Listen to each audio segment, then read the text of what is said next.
Hello everyone, welcome back. Next topic in CSS Flexbox. Align elements using the justify content property.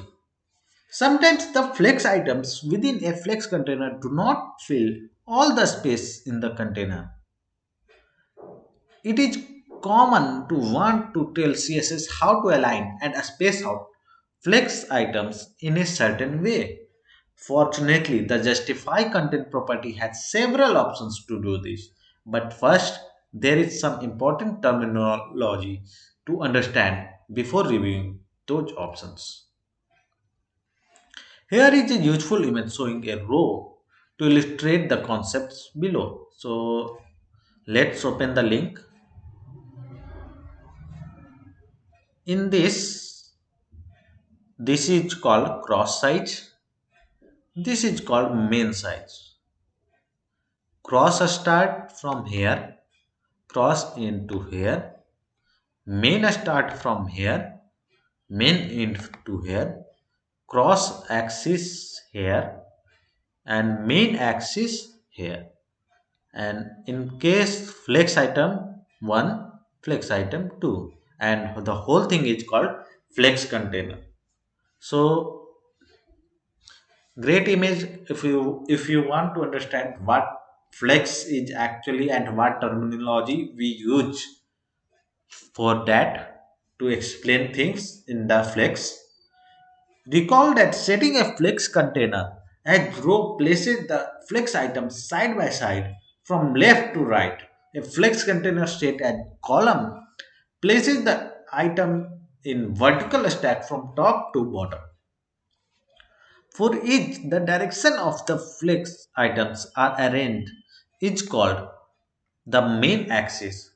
For a row, this is horizontal line that cuts through each item, and for column, the main axis is vertical line through the items.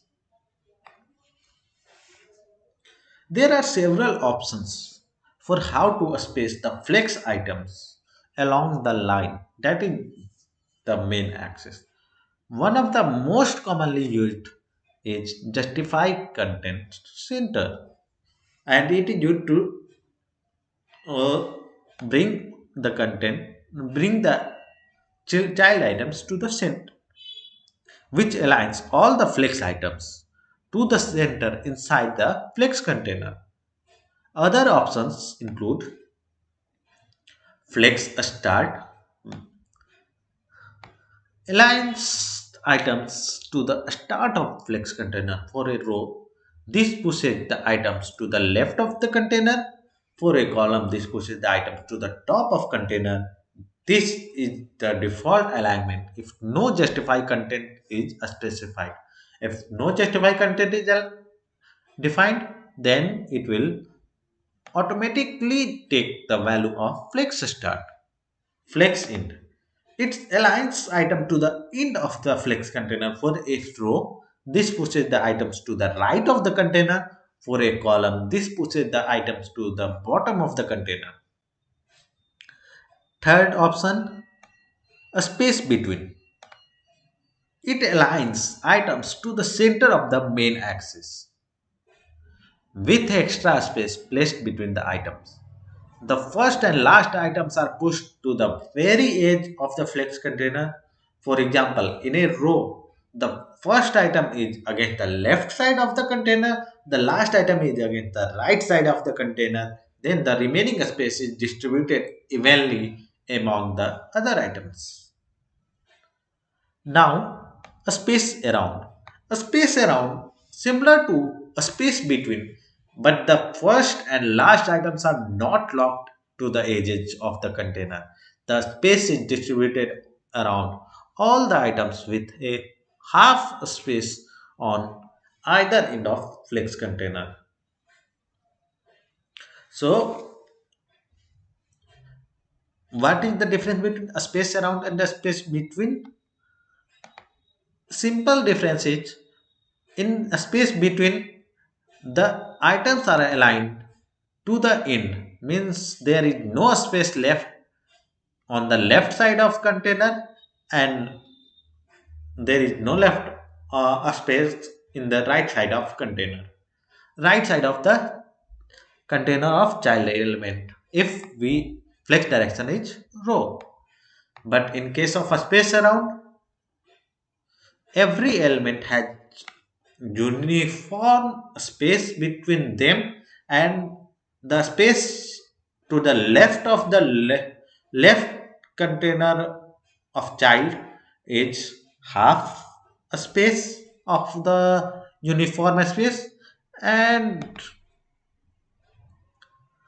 to the right of the rightmost item is also half a space. So it gives a space to the extreme elements also, which are on either ends. Now, last option, a space evenly. It distributes it distributes a space evenly between the flex items with full space at either end of the flex container. A space evenly, what does it do? It distributes a space evenly between the flex items with full space at either end of the flex container.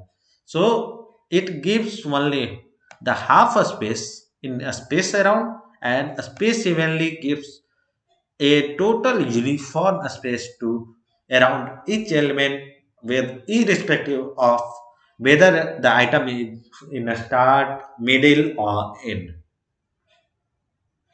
And now the task given, an example helps. So this property in action.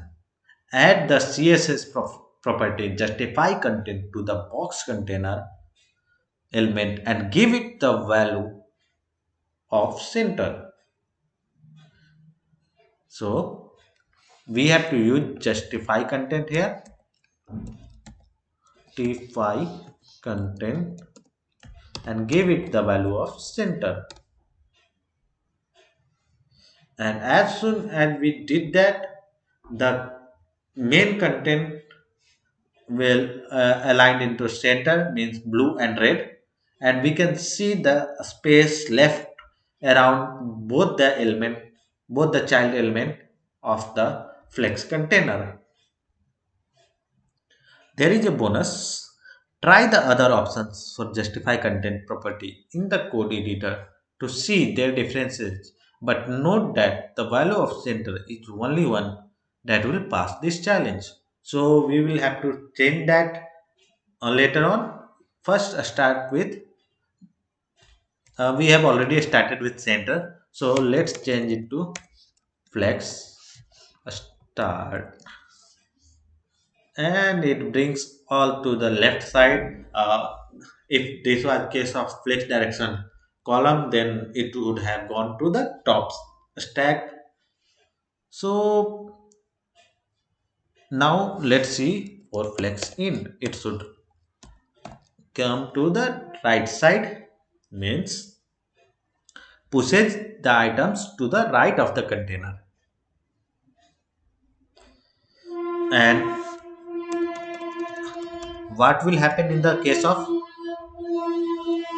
a space between both containers are pushed to the extreme ends, and there is means the space is left in the middle. And what will happen if a space around, it should leave half a space to the extreme end and a full space in between the items. In case of space evenly, it should use one unit of a space between items and extreme ends. So we can see how each value will affect. So let's keep it at center so that we can pass the challenge.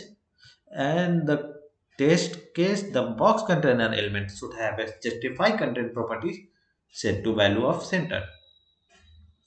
So run the test and it's successful. Download my solution, and thanks everyone for watching.